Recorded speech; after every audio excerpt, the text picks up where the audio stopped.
Assalamualaikum warahmatullahi wabarakatuh. Bismillahirrahmanirrahim.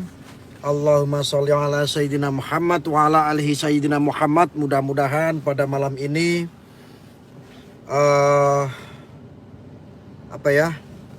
live streaming pada malam ini saya ingin sedikit membahas tentang kasus Putra Kiai Jombang yang namanya MSAT atau Subeki,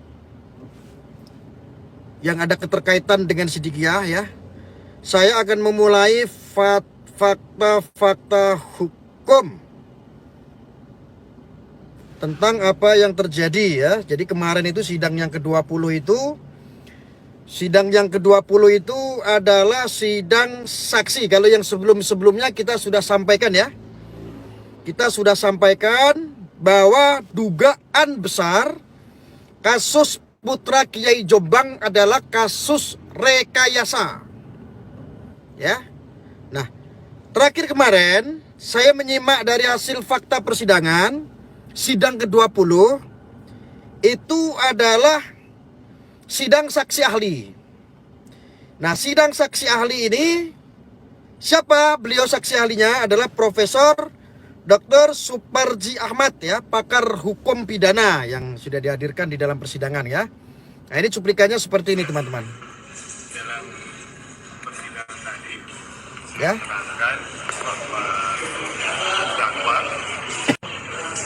tidak unsur perbuatannya sebagaimana yang tercantum dalam dakwaan baik 285, 289 maupun ya 294. Karena apa? Karena kalau 285 tadi kan harus ada perbuatan yang dilakukan oleh terdakwa mengancam kekerasan atau ada unsur kekerasan. Jadi kalau lihat dari kronologisnya, Jadi apa yang disampaikan di sini ya? Jadi apa yang disampaikan oleh Profesor Dr. Suparji Ahmad sebagai saksi ahli dalam persidangan saudara MSAT Subeki ini, apa yang menjadi dugaan kita ternyata juga sama. Dugaan oleh ahli hukum ya, pakar hukum pidana juga hal yang sama, sesuai dengan apa yang kita dengar dari fakta-fakta persidangan. Ya. Jadi dugaan besar bahwa kasus ini sebetulnya tidak dapat diteruskan. Sebetulnya enggak bisa dilanjut karena tidak memenuhi unsur. Ya. hubungan anggota ya tidak masuk di situ. Itu jadi tiga-tiganya nggak masuk dalam pandangan saya. Meskipun persisnya nggak masuk. Nah, ini kan kalau bicara KUHP itu adalah kekerasannya fisik, ya. Kekerasan fisik, ya. Kekerasan dalam KUHP yang merupakan warisan Belanda itu adalah cenderung bersifat fisik, ya. Beda dalam konteks KDRT, yaitu adalah misalnya psikis, yang mana itu misalnya karena ancaman-ancaman yang bersifat misalnya gangguan kejiwaan dan sebagainya, maka ini adalah sifatnya adalah fisik. Nah, pada sisi yang lain kan juga yang juga ini tidak memenuhi unsur karena dia dihukum dengan alat bukti yang memadai, misalnya tidak ada saksi yang melihat, mengalami dan mendengarkan secara langsung atas peristiwa tadi itu. Jadi apa yang disampaikan oleh saksi ahli pakar hukum pidana Profesor Dr. Suparji Ahmad, ada 3 pasal yang menjerat saudara MSAT atau Subeki. Menurut analisa beliau yang beliau ketahui sebagai pakar hukum pidana, ini tidak masuk. Ini tidak masuk. Ini adalah ahli. Ini adalah saksi ahli. Ya. Ini perlu diketahui nih. Ini kasus gak rame ini. Ya. Ini kasus gak rame soalnya. Ya, giliran urusan cabul-cabulan rame. Ya, kalau nggak ada urusan masalah pondok pesantren kita diam. Jadi nggak semuanya ada kasus itu benar. Ya, Ini loh mencangkut marwah pesantren.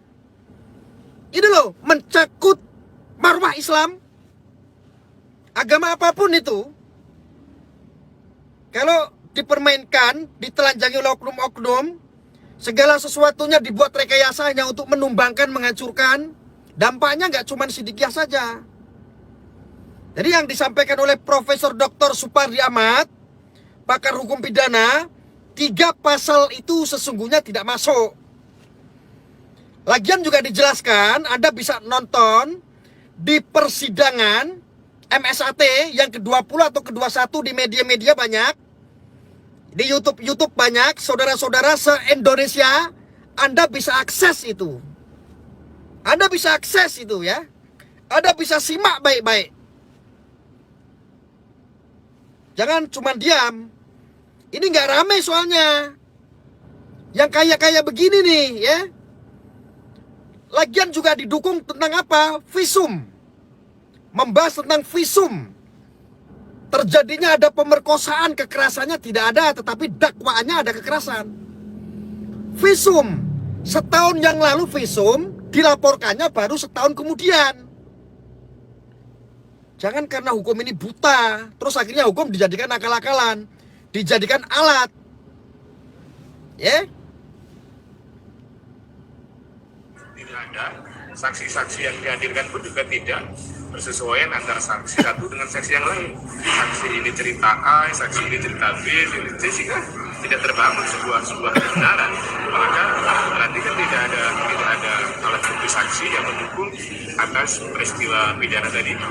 Nah, pada sisi yang lain juga, kalau menggunakan alat bukti surat misalnya, visum, ini ada persoalan, ya, ada persoalan dalam arti visumnya berulang-ulang, visumnya ada cacat formilnya, direvisi, diperbaiki, ada jangka waktu yang cukup lama antara visum dengan peristiwa yang dianggap terjadi tadi itu, sehingga keakuratan kebenaran dari visum tadi dipertanyakan atau diragukan. Jadi alat bukti saksi tidak mendukung, alat bukti surat juga tidak mendukung, kan?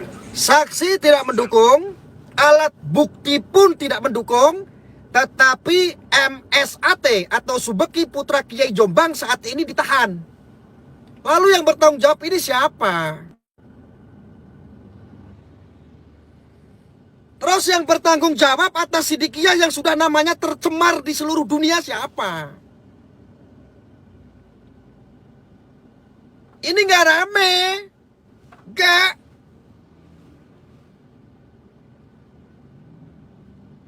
Bangsat nggak, bangsat.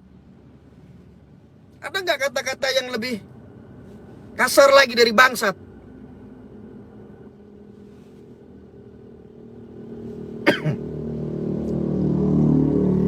Ini nggak rame soalnya. Kalau untuk urusan begini, ada kaitannya dengan tanda kutip Islam, ada kaitannya dengan pesantren, cepat viral. Bajingan tidak.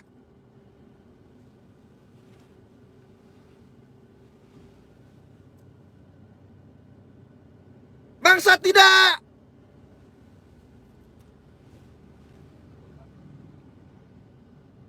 Ini pelapor rekayasa ini. Yang salah bukan polisi. Polisi bisa saja dibohongi sama pelapor. Bajingan tidak, bajingan. Sebetulnya perkara ini sudah SP3 misalnya kan, sudah SP3, terus juga ada yang diungkap lagi ya. Terus pada sisi yang lain juga ini kan sudah P19-nya lebih dari 3 kali. Ya, P19 3 kali itu ya berarti mestinya perkara tidak lanjut karena tidak memenuhi syarat atau tidak layak. Ini yang bilang bukan saya, ini yang bilang adalah pakar hukum pidana, Profesor Dr. Supardi Ahmad.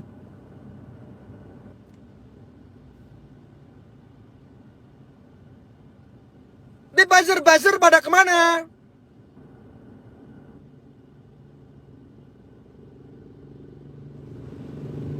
Influencer pada kemana? Bapak Mahfud MD, Bapak Jokowi,